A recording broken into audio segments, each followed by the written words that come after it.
오늘 우리에게 주시는 하나님의 말씀은 시편 1편 1절로 6절의 말씀입니다. 시편 1편 1절부터 6절, 제가 가지고 있는 성경책으로는 구약성경 805페이지가 되겠습니다. 시편 1편 1절로 6절의 말씀입니다.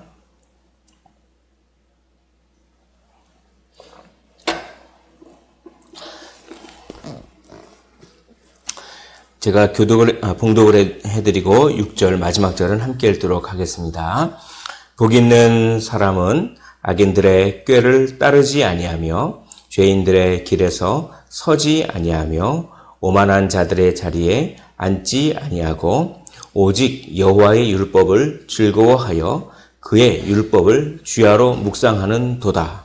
그는 시냇가에 심은 나무가 철을 따라 열매를 맺으며 그 잎사귀가 마르지 아니함 같으니 그가 하는 모든 일이 다 형통하리로다. 악인들은 그렇지 아니함이여 오직 바람에 나는 겨와 같도다. 그러므로 악인들은 심판을 견디지 못하며 죄인들이 의인들의 모임에 들지 못하리로다. 6절 함께 읽겠습니다. 시작. 무릇 의인들의 길은 여호와께서 인정하시나 악인들의 길은 망하리로다. 아멘. 오늘부터 다시 시편 1편 하겠습니다. 시편 총 150편이 있는데 시편 1편은 시편 전체를 열어주는 문과도 같다.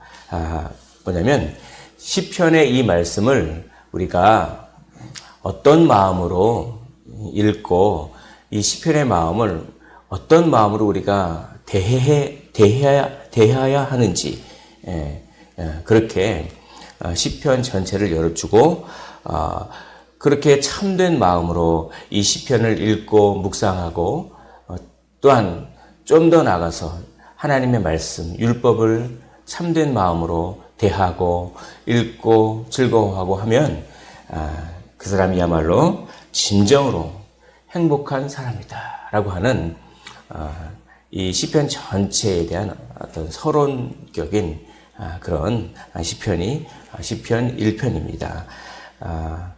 많은 사람들이 행복해지기를 원합니다. 세상 사람들도 그렇고 안 믿는 사람들도 그렇고 모든 사람들은 전부 행복해지기를 원합니다. 그런데 어떻게 해야 행복하게 될까라고 하는 그 행복을 찾는 길에 있어서는 천차만별입니다. 어떤 사람들은 뭐 이걸 할 때 행복하고 어떤 사람은 저걸 할 때 행복하고 그렇지만 오늘 하나님의 말씀은 행복한 사람들이 하지 말아야 할 것을 하지 말고 해야 할 것을 하는 사람이야말로 진정으로 행복한 사람. 하나님께서 원하지 않는 것은 하지 않고 하나님께서 기뻐하는 것을 또 기뻐하는 사람이 행복한 사람이다 라고 하면서 행복한 사람에 대해서 이렇게 하나는 부정문으로 하나는 긍정적인 긍정문으로 1절과 2절에 행복한 사람이 어떤 사람인가에 대해서 행복의 길은 어떻게 얻을 수 있는가에 대해서 소개를 하고 있습니다. 자, 1절에 보시면은 아니요라고 하는 얘기가 나옵니다. 아니하고 라고 합니다. 하지 말아야 할 일이 있다고 하는 것입니다. 행복한 사람들은 악인들의 꾀를 따르지 아니하고 죄인들의 길에 서지 아니하고 오만한 자들의 자리에 앉지 아니하는 사람들이 진정 행복한 사람입니다. 맨 처음에는 따르지 아니하고 그 다음에 서지 아니하고 그 다음에 앉지 아니한다. 이게 이 시인이 점점 이렇게 발전해요. 그러니까 맨 처음에는 악인들의 꾀라고 하는 것은 하나님의 말씀을 그렇게 별로 좋아하지 않는, 거부하는, 나는 내 스타일대로 살 거야. 나는 나만의 철학, 나만의 가치관으로 살 거야. 라고 하는 사람들이 해주는 충고를 말합니다. 뭐 그렇게 살 필요가 있어. 세상적인 이 상식으로는 이렇게 살아야 되잖아 라고 하면서 하나님의 말씀을 좋아하지 않는 사람들이 하는 그 충고를 맨 처음엔 따르지 않아야 됩니다. 이게 뭐냐면 어쩌다 한번 우리가 할 수가 있겠죠. 그러다가 그 죄인들의 길에 아예 익숙해지는 것입니다. 그러니까 따르다가 어떤 길에 딱 서버리게 되는. 그러다가 한두 번 하다가 그 익숙해지다가 나중에는 완전히 생활 습관화 됩니다. 그러니까 오만한 자들의 자리에 눌러 앉아버리는. 그래서 따르지도 말아야 되고 서지도 말아야 되고 눌러 앉지도 말아야 됩니다. 죄는 모양이라도 버리라 라고 이야기를 합니다. 그래서 어쩌다 한번 하는 게 익숙해지고 그러다 보면 그냥 습관화되고 그 죄인들의 자리에 눌러 앉아버리는 그런 것들을 하지 않는 사람이야말로 행복한 사람이다 라고 하는데 여기 재밌는 게 있습니다. 복 있는 사람은 이라고 돼 있고 그 다음에 악인들의 꾀를 따르지 아니하며 죄인들의 길에 서지 아니하며 오만한 자들의 자리에 앉지 아니하며 여기 보면 죄 있는 사람은 단수로 표현되어 있습니다.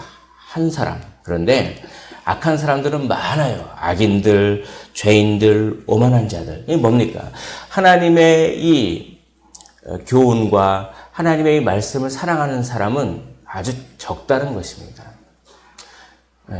그래서 아주 좁은 문으로 가는 사람들은 적지요. 넓은 문으로 가는 사람들은 아주 많습니다. 그래서 어찌 보면 그 행복한 사람은, 주님이 보시기 행복한 사람은 좀 외로운 사람입니다. 그렇게 세상의 가치관에 대항해야 되기 때문에 좀 외로운 사람들이죠. 자, 이 행복한 사람은 그 외로움에도 불구하고 하나님의 말씀을 즐거워하는 사람이다. 이제 긍정적인 관점으로 2절의 말씀을 노래하고 있습니다. 오직 여호와의 율법을 즐거워하며 그의 율법을 주야로 묵상하는 도다. 하지 말아야 될 것을 하지 말고 해야 할 것을 하는데 하나님의 율법, 이 교훈, 하나님의 교훈이 너무나 즐겁습니다. 하나님의 말씀을 읽고 묵상할 때 그것이 너무나 사랑스럽고 아름답고 하나님의 말씀이 이렇게 달고 오묘한 말씀이구나. 송이꿀처럼 달구나 라고 하는 사람, 그 사람이 행복한 사람인데 특별히 율법을 주야로 묵상하는도다. 여기서 묵상하다라고 하는 것은 소리내서 읽는 것을 말하는 것입니다. 소리내서 읊조리는 거예요. 그래서 이 고대 사회에서는 하나님의 말씀, 그 말씀을 소리내서 계속 읊조리면서 어떻게 합니까? 그 말씀을 마음에 계속 새기는 겁니다. 이거는 어떤 뜻이냐면 하나님의 말씀을 잊지 않으려고 계속 하나님의 말씀에 자기 자신을 노출시키는 거예요. 그러니까 우리가 하나님의 말씀을 순간 알긴 알지만 잘 아는 말씀이고 잘 이해하는 말씀이지만 순간 그 하나님의 말씀을 놓치면 자기 이기적으로 자기 중심적으로 우리는 죄성이 있기 때문에 금방 죄에 넘어져 버리는 그런 모습을 보지 않습니까? 그러니까 그러기 위해서는 늘 읊조리면서 복 있는 사람은 악인들의 꾀를 따르지 아니하며 지금도 이스라엘 사람들은 그렇게 읊조려요. 그래서 그 사람들 그 히브리 대학 이런데 그 도서관에 보면은 어떻게 되냐면 사람들이 둘이 앉아서 서로 막 토론하면서 막 서로 얘기하면서 공부를 그렇게 하더라고요. 유대인들이. 그러니까 막 읊조리는 것입니다. 주님은 이랬습니다. 하나님의 말씀은 이것입니다. 하면 막 이렇게 조곤조곤 막 읊조리면서 하나님의 말씀에 자기 자신을 막 많이 매 시간 노출하면 노출할수록 거룩한 삶을 사는 것입니다. 물론 내 의지로 하는 거지만 말씀의 능력으로 우리는 살 수가 있는 거예요. 말씀의 능력으로 영적으로 먹고 마셔서 주님은 나를 먹어라, 나를 마셔라 라고 하지 않습니까? 하나님의 말씀, 그 말씀을 먹고 마심으로 말미암아 우리는 살 수가 있는 것입니다. 여기 그렇게 묵상하는 도다라고 하면서 하나님의 말씀을 막 읊조리는 그 말씀이 마치 시냇물이 흐르는 것 같은 그런 어떤 청각적인 이미지를 사용하고 있습니다.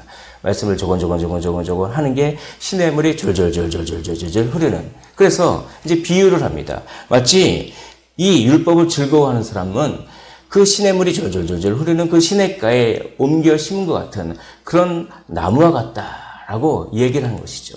그러니까 이건 뭐냐면 그 시냇가가 있고 그 강 바닥에 그 강바닥의 토양에 뿌리를 쭉 내린 그 나무는 수분과 영양분을 쭉 뿌리로부터 공급받아서 철을 따라 열매를 맺는. 그런데 그 나무는 중동에 아주 건조하고 막 마른 아주 마른 그런 환경. 어찌 보면 광야 같은 환경 속에서도 뿌리가 시냇가의 그 강 바닥에 이렇게 뿌리를 뻗친 나무는 거기서부터 쭉 수분과 영양분을 이렇게 흡수하기 때문에 겉으로 보기에는 굉장히 마르고 광야 같고 그리고 건조한 바람이 붑니다. 건조한 바람이 아주 뜨거운 바람이 샥 불어버리고 그러면 잎사귀가 마를 텐데 전혀 그렇지 않다는 것입니다. 그러니까 뭡니까? 세상 풍파가 오고 광야 같은 세상 누가 고난을 주고 막 그래도 말씀의 뿌리를 탁 내려서 그 말씀으로부터 영적인 진액과 수분과 생명수와 영적인 영향력을 막 공급하는 사람은 눈에 보기에는 광야와 같은 인생을 살지라도 결코 그 잎사귀가 마르지 않고 열매를 막 맺는다. 그 사람이 행복한 사람입니다. 그런데 여기서 나무가 열매를 맺는 그 나무인데 열매는 나무 자체의 유익이라기보다는 그 열매를 따먹는 사람의 유익이 되는 거죠. 그러니까 행복한 사람은 자기 자신을 위해서 열매 맺는 사람이 아니에요.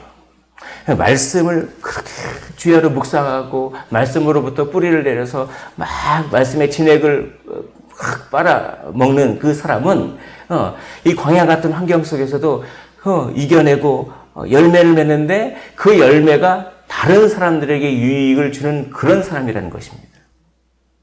그런 사람이에요.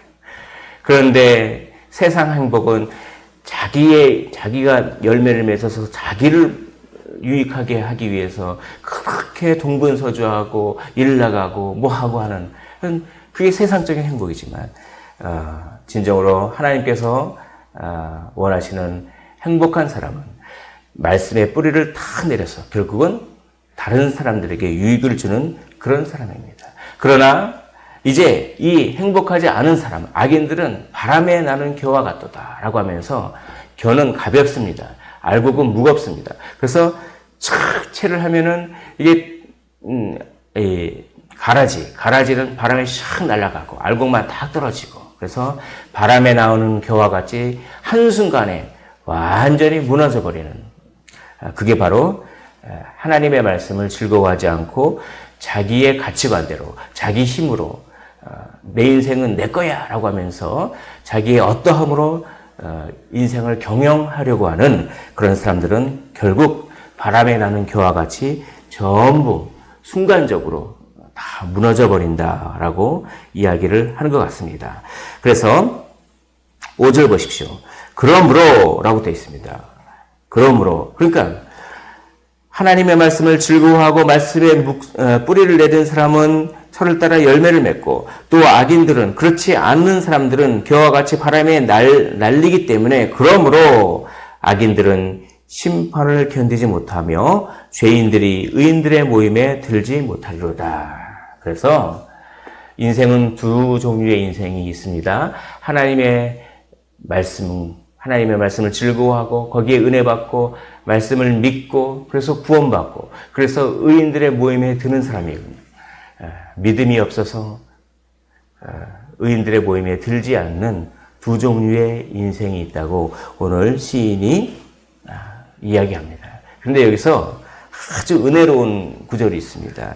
5절을 다시 한번 읽어보겠습니다. 그러므로 악인들은 심판을 견디지 못하며 죄인들이 의인들의 모임에 들지 못하리로다. 여기서 드디어 의인이 단수가 아니라 복수예요. 복수. 그러니까 의인은 외롭습니다. 혼자 거룩한 싸움을 하는 것 같습니다. 그러나 나중에 천국에 가서 보면은 또 이 하나님의 나라, 이 땅의 천국인 이 교회에서 다 모이면 그렇게 고군분투하는 영적으로 그런 분들이 막 모여 있는 거예요. 그러면서 의인들의 공동체를 다 찾게 되는 것입니다. 혼자 외롭게 분투하지만 혼자가 아닙니다. 바알에게 무릎 꿇지 않는 7천 명이 예비되어 있는 것이죠. 그분들과 여기 있는 분들과 저 천국에서 그리고 새 하늘과 새 땅에서 우리는 영원히 살게 될 줄 믿습니다. 그러므로 외롭더라도 영적으로 오늘 하루도 고군분투하십시오. 주 안에서 너희 수고가 헛되지 않은 줄 알미로라. 흔들리지 말라. 견실하여 흔들리지 말라라고 고린도전서 15장 부활장에서 이야기합니다. 우리가 전부 의인들의 공동체에서 사랑하는 사람들과 함께 그리고 하나님과 함께 영원히 행복을 누리게 될 줄 믿습니다. 6절을 읽고 마치도록 하겠습니다. 무릇 의인들의 길은 여호와께서 인정하시나 악인들의 길은 망하리로다 라고 이야기합니다. 의인들의 길은 인정한다라고 하는 것은 하나님께서 아신다는 것입니다. 하나님께서는 전부 아십니다. 의인들이 무슨 일을 하는지 전부 아십니다. 그런데 하나님은 또한 악인들이 무슨 일을 하는지도 다 아십니다. 의인들이 하는 일은 의인들을 사랑하기 위해서, 의인들을 보호해 주시기 위해서 의인들이 하는 일을 다 아십니다. 그러나 악인들은 악인들을 공정하게 심판하기 위해서 악인들이 하는 일을 다 아십니다. 무릇 의인들의 길은 여호와께서 인정하시나 다 아시나 악인들의 길은 망하리로다. 오늘 하나님의 말씀을 늘 읊조리셔서 참으로 행복한 사람이 되시기를 주님의 이름으로 간절히 축원을 드립니다. 기도하겠습니다.